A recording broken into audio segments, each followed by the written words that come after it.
Hello student, welcome to ICT virtual classes.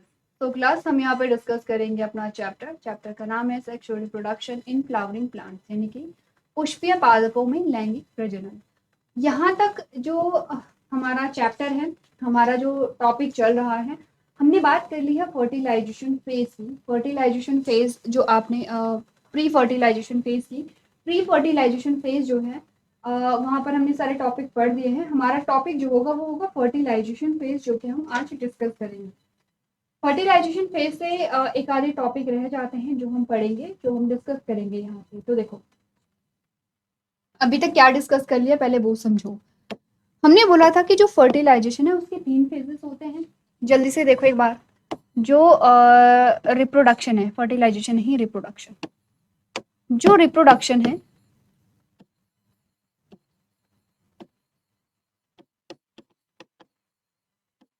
उसके 3 phase होते हैं। पहला फेज है प्री फर्टिलाइजेशन फेज। अब प्री फर्टिलाइजेशन फेज में हमने क्या क्या पढ़ा है? हमने पढ़ा है जो फ्लावर है उसका मेल पार्ट और फ्लावर का फीमेल पार्ट।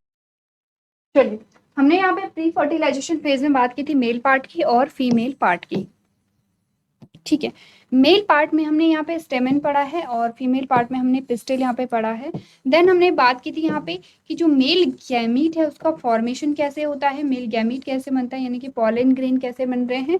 और फीमेल पार्ट में हमने बोला कि फीमेल गैमीट का फॉर्मेशन कैसे होता है, यानी कि जो एक्सेल है उसका फॉर्मेशन कैसे होता है। इसके साथ हमने कहा कि जो सेकेंड हमारे पास पार्ट आता है दैट इज फर्टिलाइजेशन फेज।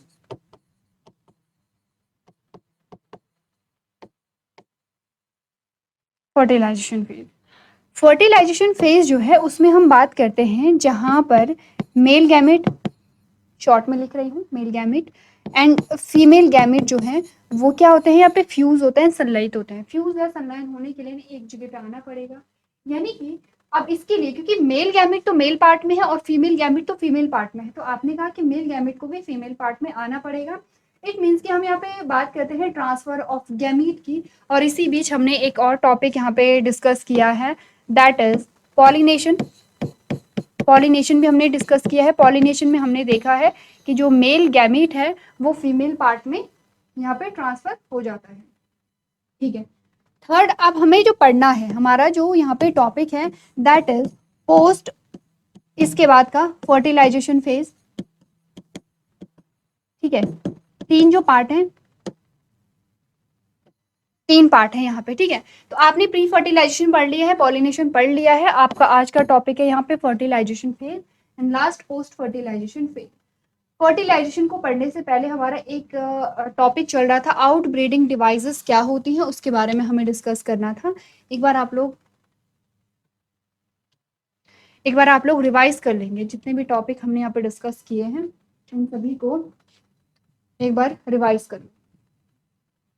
ये मेल गैमेट के फॉर्मेशन को हमने पढ़ा है एंड ये फीमेल गैमेट के फॉर्मेशन को हमने पढ़ा है। पॉलिनेशन आगे है यहाँ पे पॉलिनेटिंग एजेंट के अकॉर्डिंग जो फूल है, जो फ्लावर, उनमें कौन कौन से चेंजेस देखे जाते हैं, जिसमें जैसे हमने बात की है wind pollination, water pollination, insect pollination.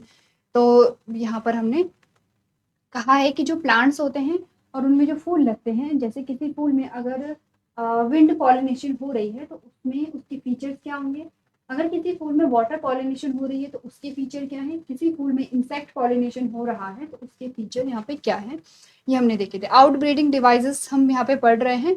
अच्छा, आउट ब्रीडिंग डिवाइसेस में देखते हैं हमारे पास, सबसे पहले तो ये देखो कि आउट ब्रीडिंग डिवाइसेस क्या होती है। प्रीवियस लेक्चर में आपने पढ़ा the various mechanism takes discourage self pollination and encourage cross pollination as continued self pollination leads to interbreeding depression.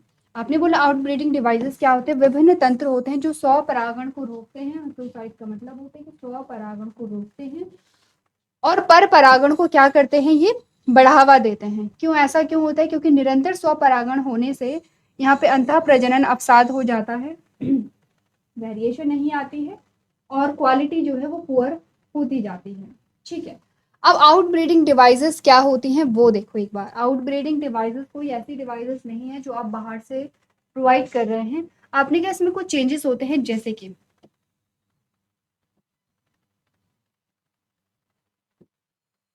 ये क्या है, पिस्टिल है, ये क्या है यहाँ पे, स्टेमन है। ठीक है, बाकी के पार्ट्स में नहीं बना रही हूँ, जैसे कि पेटल्स और सेपल्स में नहीं बना रही हूँ। अब इसमें देखो, आपने कहा इसके अंदर होंगे पॉलन ग्रेन, एंथर है ये, और एंथर के अंदर क्या होंगे, यहाँ पे पॉलन ग्रेन होंगे, ऐसा हो। ठीक है, पॉलन ग्रेन को यहाँ से यहाँ पहुँचना है, यानी कि स्टिग्मा तक पहुँचना है। आपने कहा कि यहाँ पर अगर फॉर एग्जाम्पल देखो वाटर पॉलिनेशन हो रही है, ठीक है, तो फॉर एग्जाम्पल पानी यहाँ यहाँ तक है, अब स्टिग्मा यहाँ है।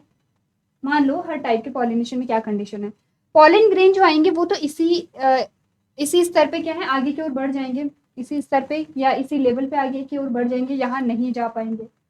फॉर एग्जाम्पल यहाँ पे विंड पॉलिनेशन हो रही है, तो अपने का विंड पॉलिनेशन में जब हवा चलेगी तो पॉलन ग्रेन अगेन इसी इसी स्तर पे या इसी लाइन में वो क्या होंगे, आगे की ओर उड़ जाएंगे। ऐसा तो नहीं कि जो हवा चली वो नीचे से ऊपर की ओर चलेगी, ऐसा तो नहीं होगा।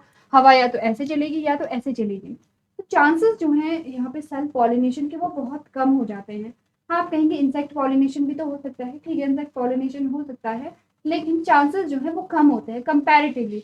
अगर हम एक फ्लावर को बनाते हैं जहाँ पर हमने कहा स्टिग्मा या जो पिस्टिल है पूरी, और जो एंथर है या जो स्टेमेन है उसका साइज सेम है, क्या बोला है, स्टिग्मा और एंथर अगर सेम यहाँ पे सेम पोजीशन पे है, इनकी पोजीशन सेम है, तो पॉलिनेशन जो है वो कंपैरेटिवली इजी होगा और पॉलिनेशन के जो चांसेस है वो हाई होंगे इस कंडीशन के कंपैरिजन में। ठीक है, क्या बोला मैंने, देखो हमने बात की है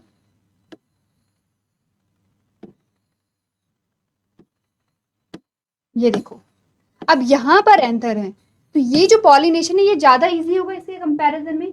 चांसेस जो है, पॉसिबिलिटी जो हाई होगी पॉलिनेशन की वो यहाँ पर होगी जहां पर आप देख रहे हैं पिस्टिल और स्टेमन का साइज सेम है और स्टिग्मा और एंथर जो है वो सेम पोजिशन पे यहाँ पे पाए जा रहे हैं। तो यहाँ पे ज्यादा जो है वो पॉलिनेशन के चांसेस होंगे, सेल्फ पॉलिनेशन के। ठीक है, यहाँ पे सेल्फ पॉलिनेशन के चांसेस कम होंगे, क्रॉस पॉलिनेशन यहाँ पे फिर हो सकता है, क्योंकि अपने ही पॉलन ग्रेन वहां पे नहीं पहुंच पा रहे हैं, तो किसी दूसरे फूल के जो पॉलन ग्रेन है वो वहां पे पहुंच सकते हैं।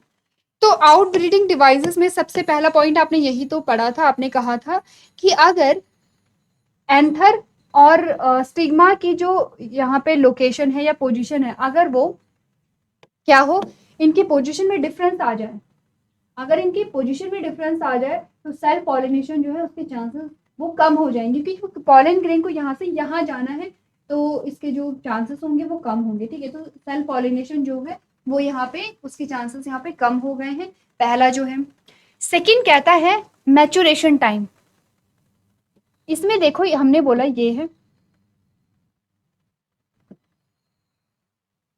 अब इस कंडीशन में हमने कहा कि ठीक है, यहाँ पे एंथर आ गए हैं, ये देखो इनकी जो पोजीशन है वो सेम है, एक ही पोजीशन है। ठीक है, अब क्या होगा, अब तो यहाँ पे सेल्फ पॉलिनेशन इजीली हो सकता है, लेकिन यहाँ पे क्या होगा, मैचुरेशन टाइम जो है वो डिफरेंट होगा।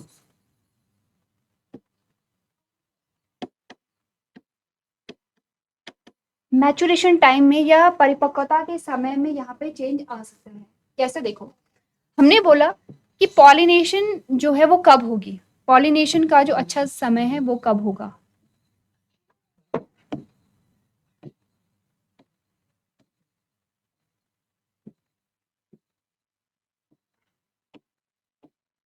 देखो पॉलिनेशन हो गया है, इसके बाद फर्टिलाइजेशन होगा, तो ही पॉलिनेशन होने के फायदे हैं।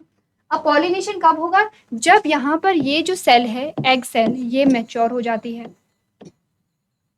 ये क्या होगी यहाँ पे जब मैच्योर होगी, और ये है यहाँ पे पॉलन ग्रेन, जब ये मैच्योर हो जाते हैं, दोनों का मैच्योरेशन टाइम सेम होना चाहिए, तब जाकर के पॉलिनेशन होगा और फर्टिलाइजेशन हो पाएगा। बट व्हाट इफ कि यहाँ पे जो मेल गैमेट है वो तो मेच्योर हो गया है, बट फीमेल गैमेट अभी मेच्योर हुई ही नहीं है, या वाइस वर्सा हो सकता है कि फीमेल गैमेट तो मेच्योर हो गई है बट मेल गैमेट जो है वो अभी मेच्योर हुआ ही नहीं है। इस केस में क्या होगा, देखो इस केस में ये है कि यहाँ पे पॉलिनेशन होगा नहीं। क्यों नहीं होगा? क्योंकि पॉलिनेशन तो तब होगा जब फीमेल गैमेट यहाँ पे, मेल और फीमेल गैमेट दोनों यहाँ पे परिपक्व हो जाते हैं। फॉर एग्जाम्पल यहाँ पे मेल गैमेट जो है, जो कि पॉलिन ग्रेन के अंदर है, मेल गैमेट यहाँ पे मेच्योर हो गया है, यहाँ पे परिपक्व हो गया है। ठीक है, अब यहाँ पे परिपक्व जब हो गया है और फीमेल गैमेट जो है वो यहाँ पे मेच्योर नहीं हुई है, फीमेल गैमेट मेच्योर नहीं हुई है, तो आप आगे जाकर के पढ़ेंगे कि यहाँ पे फीमेल गैमेट के आर पार जो सेल्स होती हैं ये यहाँ पे पॉलन ट्यूब के जर्मिनेशन में हेल्प करती हैं। तो क्योंकि जब फीमेल गैमेट मेच्योर नहीं हुई है, इसका मतलब ये भी मेच्योर नहीं हुई है, मतलब कि पॉलन ट्यूब का फॉर्मेशन नहीं होगा। मतलब कि ये है कि यहाँ पे फर्टिलाइजेशन नहीं होगा। अगर यहाँ पे फर्टिलाइजेशन ही नहीं हुआ है तो पॉलिनेशन का कोई फायदा ही नहीं है यहाँ पे। ठीक है, तो आपने बोला यहाँ पे कि जो हेडिंग डाल देना, एक बार हेडिंग डालना, फिर मैं यहाँ पे जो मैच्योरेशन टाइम है वो जब डिफरेंट होगा, यानी कि दोनों गैमेट के परिपक्व होने का जो समय है वो जब अलग अलग होगा, तो यहाँ पे फर्टिलाइजेशन नहीं होगा, निषेचन नहीं होगा।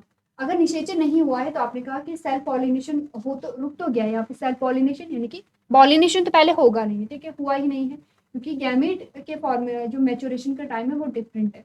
दो चीजें हो गई है, डालना एक बार हेडिंग इसमें,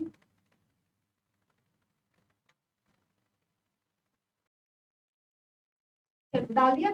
तो इसमें तो आप देख रहे हैं कि जो डिफरेंट पोजीशन जो है, डिफरेंस है, पहला जो है वो है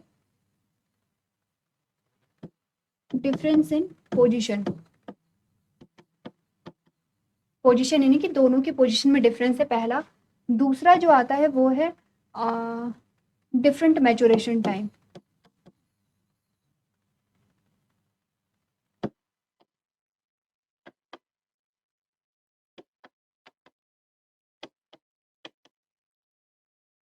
ये डिफरेंस इन मैच्योरेशन टाइम या डिफरेंस इन मैच्योरेशन टाइम।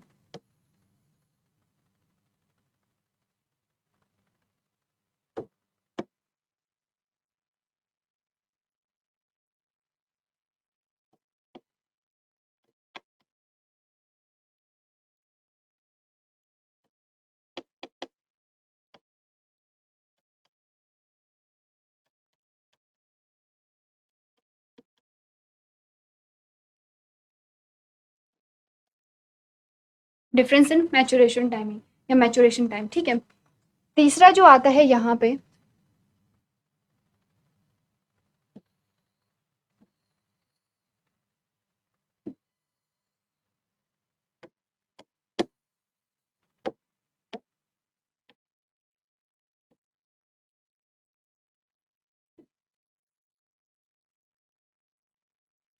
इसमें सिर्फ मैच्योरेशन टाइम लिख दूं तो आप समझ जाएंगे, क्योंकि यहाँ हेडिंग के लिए जगह चाहिए।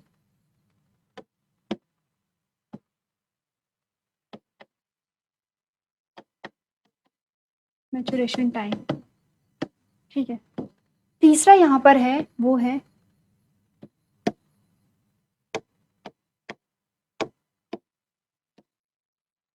यूनिसेक्सुअल फ्लावर, यानी कि एक लिंगी फूल अगर हो, जैसे जैसे दोनों डायग्राम अगर इसमें बनाए तो हमने बोला या तो फूल जो है, या तो फूल में सिर्फ पिस्टिल है, या फिर फूल में क्या है, यहाँ पे सिर्फ स्टेमेन है। अगर एक लिंगी फूल हो जिसमें दोनों में से एक ही पार्ट हो, तो आपने कहा सेल्फ पॉलिनेशन के कोई चांसेस यहाँ पे होंगे ही नहीं, तो यहाँ पे क्रॉस पॉलिनेशन ही होगा। चौथा एक और पॉइंट आता है जिसको हमें बनाने के लिए, देखो यहाँ पे स्पेस की वैसे ज़रूरत नहीं है, मैं ऐसे समझाती हूँ, डायग्राम की ऐसे ज़रूरत नहीं है। देखो यहाँ पे होता क्या है, कुछ कुछ ऐसे फूल होते हैं जो अपने ही पॉलिन ग्रेन को एक्सेप्ट नहीं करते हैं। जैसे जैसे हमने बोला कि जो स्पीशीज, सेम स्पीशीज के जो पॉलिन ग्रेन है वो उसी सेम स्पीशीज के स्टिग्मा में जाएंगे। जैसे आम के पेड़ है, उसके जो पॉलिन ग्रेन है वो आम के फूल पे ही तो जाएंगे। एक फूल के पॉलिन ग्रेन दूसरे फूल में जा रहे हैं, तो आम के पेड़ के बीच में ही, चाहे वो एक ही पेड़ के बीच में हो, चाहे वो दो पेड़ों के बीच में पॉलिनेशन हो रही हो, लेकिन आम के ही होंगे। ठीक है, एक तो ये हमने बोला था, अगर किसी दूसरे का पॉलन ग्रेन आ जाता है तो वो एक्सेप्ट नहीं किया जाता है। कंडीशन ये होती है, एक कंडीशन ये होती है, कुछ ऐसे फूल होते हैं जो अपना जो पॉलन ग्रेन है, यानी कि जो अपना जेनेटिक मटेरियल है, जो अपना पॉलन ग्रेन है, उसको एक्सेप्ट नहीं करते। फॉर एग्जांपल जैसे ये पॉलन ग्रेन यहाँ पर आ गया, ठीक है। अब यहाँ पर होना क्या चाहिए था कि यहाँ पे पॉलन ट्यूब का फॉर्मेशन होना चाहिए था, जिससे कि मेल गैमेट जो है वो कहाँ जा सके, ओव्यूल तक पहुंच सके या एम्ब्रियोसैक तक पहुंच सके। यहाँ पे क्या होता है कि जो स्टिग्मा है वो एक्सेप्ट ही नहीं करती है यहाँ पर पॉलन ग्रेन को, अपने ही पॉलन ग्रेन को, और जब एक्सेप्ट नहीं करती है तो आपने का पॉलिनेशन होगी नहीं, यानी कि फर्टिलाइजेशन नहीं होगा। तो ये भी एक मेथड है जो कि स्वपरागण या सेल्फ पॉलिनेशन को रोकता है। ये आपके पास 4 पॉइंट्स हमने पढ़े थे, देखो कौन कौन से पढ़े थे, अब समझो। पहला जो पॉइंट है उसमें हमने बोला था pollen release and stigma receptivity not synchronized, यानी कि पराग विमोचन और कलंक ग्रहणशीलता समकालिक नहीं होती है, यानी कि डिफरेंट मैचुरेशन टाइम, इनका परिपक्व होने का जो समय है वो अलग अलग है। पहला ये है, इसकी वजह से स्वपरागण नहीं होगा। दूसरा हमने बोला था anther and stigma placed at a different position, इनकी पोजिशन में क्या होगा, डिफरेंस होगा। यहाँ देखो स्टिग्मा बहुत बड़ी है और स्टेमेन बहुत छोटे हैं, तो अपने को पॉलिनेशन में प्रॉब्लम आएगी।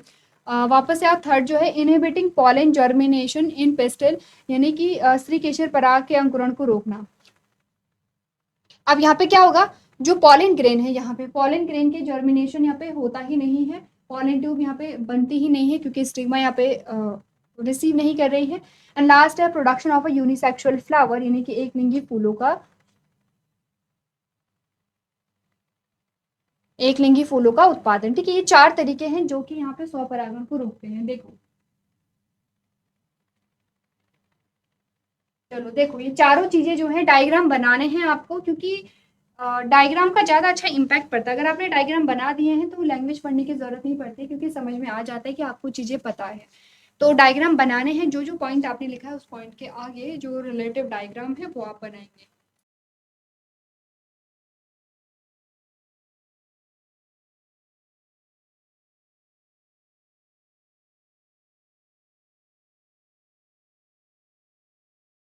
चलिए, इतनी बात क्लियर है तो आगे बढ़ते हैं, और नेक्स्ट टॉपिक जो हमारा आता है that is pollen pistol interaction. ठीक है, पॉलन पिस्टल इंटरेक्शन में क्या होता है, देखो सबसे पहले पिस्टल जो है उसमें ओवरी है, ओवरी में ओव्यूल है, ठीक है। ओव्यूल के अंदर हमने बोला एम्ब्रियोसैक है, और एम्ब्रियोसैक का डायग्राम देखो।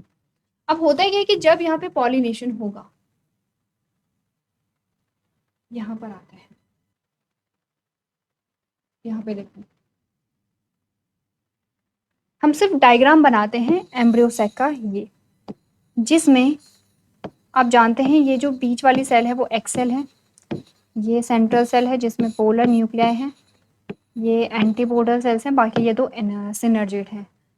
ये आपने बोला स्टिग्मा है, ये स्टाइल है, एंड ये बात हो रही है ओवरी की।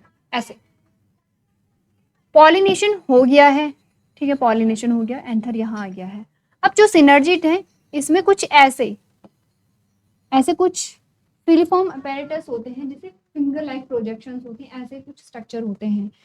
यहाँ पर आपने कहा कि हमने जब देखा था पॉलन ग्रेन का स्ट्रक्चर, जो हमने देखा था, हमने कहा था एक तो वेजिटेटिव सेल है, और इस वेजिटेटिव सेल में दो पोलर न्यूक्लियाई यहाँ पर ऐसे, दो male gamete, not polar nuclei, दो मेल गैमेट जो है वो यहाँ पर ऐसे तैर रहे हैं, ये मेल गैमेट है। इसमें इसका क्या होगा, यहाँ पे साइटोप्लाज्म भरा होगा। अब इसका साइटोप्लाज्म जो है वो नीचे की ओर ऐसे बहने लगता है ऐसे, और ये जो अट्रैक्ट होते हैं ये इन सिनर्जिड की तरफ अट्रैक्ट होते हैं, क्योंकि सिनर्जिड जो है वो उनको अट्रैक्ट करती है टूवर्ड्स एम्ब्रियोसैक। एम्ब्रियोसैक की ओर क्या करती है, जो पिस्टल जो पॉलन ट्यूब है, यहाँ पे जो पॉलन ट्यूब है, ये वाली जो पॉलन ट्यूब है इसको अट्रैक्ट करती है। तो इसमें जो यहाँ पे साइटोप्लाज्म है वो ऐसे बहने लगता है, और जब साइटोप्लाज्म बहने लगता है तो जो दो मेल गैमीट है वो भी इसमें बहने लगते हैं। इसको कहते हैं pollen pistol interaction. Pollen grain का पिस्टल से जो इंटरेक्शन हो रहा है वो पॉलन ट्यूब के फॉर्मेशन की वजह से हो रहा है, ठीक है। तो यही हमने बात की है। हमने कहा यहाँ पे कुछ चीज़ें आपसे पूछी जाती है, जैसे कि सिनर्जिड का क्या रोल होता है। तो आपने कहा ये जो फिलीफॉर्म अपैरेटस है, ये जो फिलीफॉर्म अपैरेटस है किसकी, सिनर्जिड की, वो क्या करती हैं, जो पॉलन ट्यूब है उसको नीचे की ओर अट्रैक्ट करती है। एक्चुअली में जो पॉलन ट्यूब है वो सबसे पहले एंटर जो करता है वो सिनर्जिड के थ्रू ही करता है, ऐसे यहाँ से। ये जो मेल गैमेट है एक्चुअली में ये सीधे एक्सेल में एंटर नहीं करते हैं, बल्कि सिनर्जिड से एंटर करेंगे और तब जाकर के एक्सेल में जो मेल गैमेट है वो आते हैं। इसी को पॉलन पिस्टल इंटरेक्शन कहते हैं, तो पढ़ लें इसको।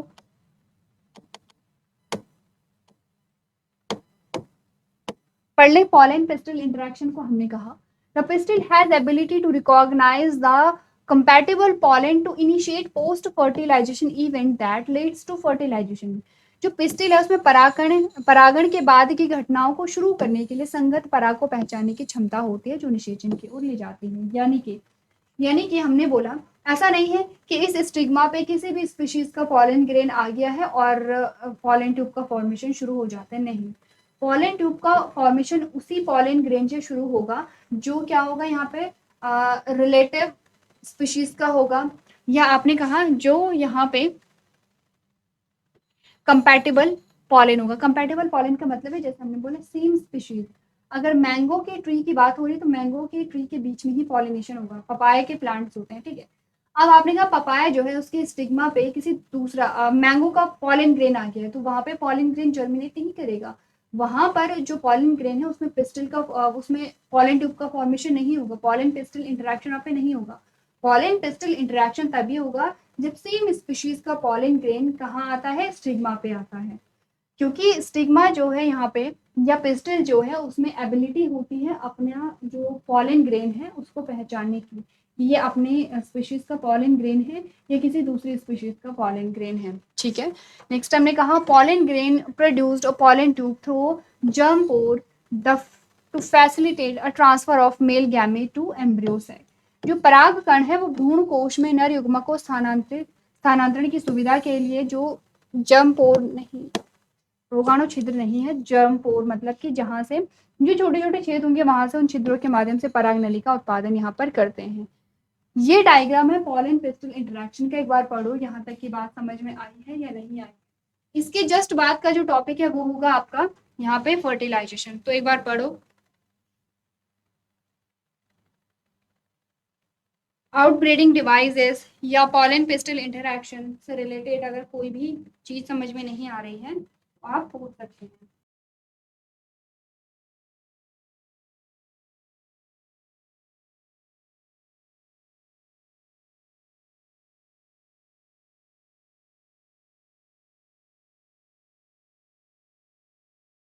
चलो, अब हमारे पास टॉपिक आता है यहाँ पे फर्टिलाइजेशन। तो मैं कुछ टर्म्स आपको दे रही हूँ। अच्छा, एपोमिक्सिस हम बाद में पढ़ेंगे, एपोमिक्सिस जो टॉपिक है वो हम बाद में पढ़ेंगे, पहले हम फर्टिलाइजेशन के बारे में बात कर लेते हैं। मैं कुछ टर्म्स आपको दे रही हूँ जो आपको जस्ट रीड करके लेकर के आने हैं, क्योंकि हमारी क्लास का टाइम हो गया है। तो हम यहाँ पे क्या करेंगे, कुछ टर्म जैसे कि फर्टिलाइजेशन क्या होता है, ये हमारे नेक्स्ट लेक्चर के टॉपिक होंगे जो हमें क्लियर करने हैं, जो हमें कवर करने हैं। नेक्स्ट है डबल फर्टिलाइजेशन,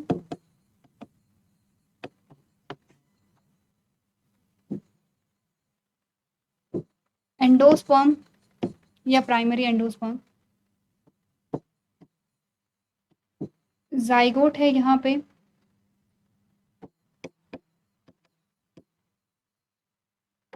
ट्रिपल फ्यूजन। चलो ये रहने, ये टर्म हमें यहाँ पे नेक्स्ट लेक्चर में कवर करना है। Fertilization, double fertilization, endosperm and zygote क्या होता है, एक बार नोट कर लो इसको, आपको घर से पढ़ के लेकर के आना है, जस्ट रीड आपको करना है, ठीक है। चलिए, तो अभी तक की जो चीजें हैं वो भी आप लोग यहाँ पे साथ साथ में रिवाइज करते रहेंगे। तो आज के सेशन में हम इतना ही करेंगे। अभी तक क्लास में बने रहने के लिए आपका धन्यवाद।